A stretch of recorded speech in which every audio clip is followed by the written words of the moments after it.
Ladies and gentlemen, welcome back to Planet Tyro on our year of celebrating Lupin the Third. We're talking about all the animated features for Lupin the Third, starting with the movies.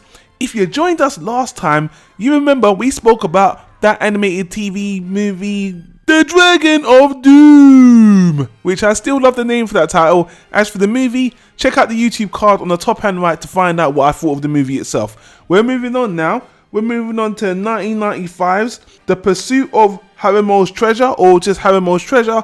You'll see the alternate names and titles, the Japanese title, in the description or on the screen right now. So, the plot to this movie is somewhat interesting. Basically, it's got to do with this man called Lord Archer, who's a James Bond type. He's respected by millions. I think he's even a movie star or something. He was like a former spy or something. And basically, he's the insurer of the European Eurotunnel. And what happens is there's a big incident where the Eurotunnel is attacked or it collapses. And because he's the insurer, or he owns an insurance company, he has to pay for the destruction of the Eurotunnel. Now, in his old days, in his spy days, he actually used to work with the movie's namesake character, Harimao, who was someone who was working, I think he was in the war in World War II, and he stole all of this treasure. And to try to get himself out of the big debt he's got over paying his Eurotunnel crash, he wants to find his mate from World War II, HARIMAO'S treasure. And to do that, he has to find these 3 statues, like a monkey, a bird, or man, these 3 animal pieces that helps him find the treasure. Lupin the Third gets wind of this, and he also wants the treasure as well. So they kind of team up. Also, Lord Archer has a granddaughter who's an archaeologist who tags along for the ride. Then we've got we've got the team Lupin, Fujiko, Goemon, Jigen, Inspector Zenigata chasing as usual. And then we got the bad guys that are chasing Lord Archer and Lupin, which in this case is like a Nazi group with the main leader being a crossdresser or something. So this movie has an interesting plot. It's a chase movie. What did I think of the movie? This movie is one of those zany, super funny Lupin movies that borders on, I really liked it, to it's getting too zany for me.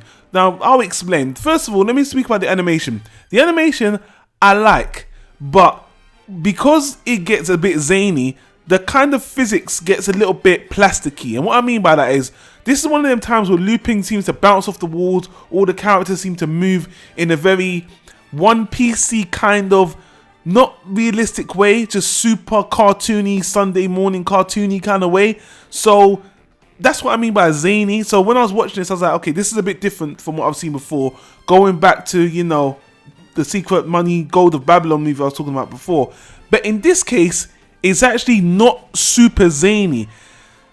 To that point, this movie has some hilarious action scenes. There's one fight in particular. Lupin is having an ongoing battle with this major sergeant of the Nazi army or Nazi group that's after him. And they have this one particular battle where Lupin is getting his ass handed to him. And they find a way to make it brutal, like he's getting beaten up like a Street Fighter character, and hilarious. Because while he's getting his face smashed in, he's bleeding, but he's making all these quirky faces. So I thought, is this too zany? But then Lupin would turn the tables on this guy. And honestly, of all the Lupin movies I've seen so far, this had to be the single most hilarious fight I've seen in Lupin. And actually, this movie, more than any, is probably the funniest Lupin movie I've seen so far. Zenigata has this running gag with wanting to have noodles in random places. It's so dumb, but it's so funny. The main guy, the Mr. Harper, the 007 guy, he's kind of funny.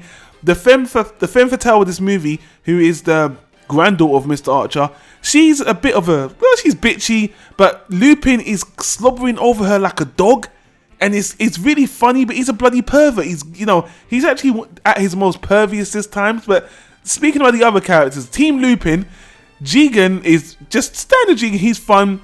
Goemon in this movie stands out because this is one of the first times I've heard him talk about getting paid. Usually he's very quiet, and I'm watching these movies thinking, why is he with Lupin if he's always talking about being spiritually enlightened? He's a bit of a hypocrite. But in this movie, he lets you know now, I'm a contractor. I want my money. I want to get paid. And that is funny. I'm like, okay, this is funny. He still acts his very stoic self, but he's bringing that I want to get paid. Fujiko, she starts out being her usual trying to work her way into this guy's thing. But in the second half, she actually turns around, a bit of a double cross. So all of that is fun. Team Lupin's funny, he's in the gutter's funny. Lupin is a bit over the top, but it's still funny. The animation for the chase is actually pretty damn good, except for it being a little bit elasticy. The movie is fun, but when we talk about the plot of them chasing these 3 pieces of statues to get the treasure, again, we've seen it before. It's nothing new, nothing special. And man, the last part of the movie kind of bothered me because it got very lazy, especially when they got to the treasure. And you know how it goes with these Lupin movies. When you get to the treasure, something happens and, you know, kind of keep the treasure. But then, what I know, I'm going to nitpick and say this. Lupin, like I said, he was a little bit perverted, a little bit zany in this movie. The movie ends with a death. And then Lupin, it just kind of bothered me. He was still asking this girl for a date, even right after. It was like, okay, this was zany before, but now Lupin, this is just fucking stupid. Like, why did you do that? You know, I know it's meant to be funny, but you can't follow a death with a like, hey, can we still date? It's like, what the hell? I mean, even for cartoon logic, it's a tonal shift I didn't like. And again, the ending was just rushed in general, which kind of ruined the flow for me because honestly, it was pretty even. It was zany, but it was even, and it wasn't super over the top. And even though I've complained about Lupin being over the top, it was genuinely amusing. But they couldn't get that last part of the plot done well for me, and it kind of let me down. So overall, believe it or not, I would actually have given this movie a higher rating. But the more I think about it, it kind of doesn't stand out apart from it being very funny. And I don't want to take that away from this. This is a very funny movie. But in terms of what we usually see in Lupin, the espionage, the getting away, his gadgets and stuff like that, it's kind of... the comedy stands out more than anything else. And some people might not like that. It would have bothered me if it got too zany, but it was just on the border. So believe it or not, I'm going to give this movie a high okay. It's just above average, but, you know, it's a bit zany and, you know, I made my qualms as well. Now, ironically, this is another one I've seen that the outside feedback from the IMDb, My Name list, they're very critical on this movie. I actually saw some people saying they hate one of the most forgettable ones, but then some people do find it to be one of the funniest ones. I agree, to date, this is the funniest Lupin movie, but all the other elements are just average. So that's my thoughts on the movie anyway. Guys, let me know what you thought of the movie. Leave your comments down below. I really appreciate the feedback I've been getting so far about the playlist. I know you guys like it. I know the Lupin fans appreciate it. And I really enjoy going through this franchise because, you know, it's improving, it's evolving. And just seeing, you know, I said this before, just seeing this grow and expand is pretty nice. And lastly, I do want to say, in the mid-90s, the animation has got to a point where it's very decent. I mean, from this point on, you know, it's just good to, it's actually decent to watch. It's not like the 70s or the 80s where some of the animation would just drop off. But anyway, let me not jump the gun because you never know. There might be some movies ahead that drop in animation. So let's check out the other videos before I make any predictions.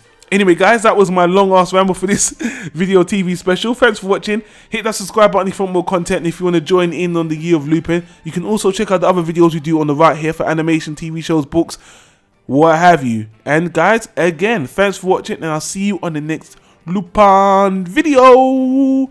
Peace out.